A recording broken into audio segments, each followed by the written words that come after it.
tatlong bento. Tatlong bento, Oo, sir. take out. Okay lang Take ba? out, sir. Okay, sir. Tatlong bento for Oo. take out. Okay, sir. Wait lang po, ha.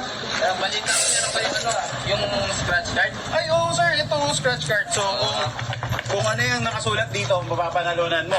Ang mga prizes dito, sir, alam mo ba kung ano? Ano? May bahay at lupa. 1,000. Saka 500. Oh. Saka pa, bunot ka na. Baka pwede scratch na lang muna. Ha? Scratch na lang muna yung kunin ko. Ah, lul. Bumili ka muna. Sarap ng beef bento ah.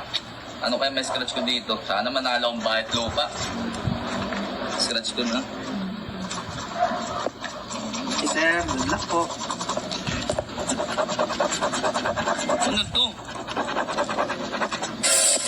Putang ina. Boss, ano to? Ah, Kumpal ka ba, boss?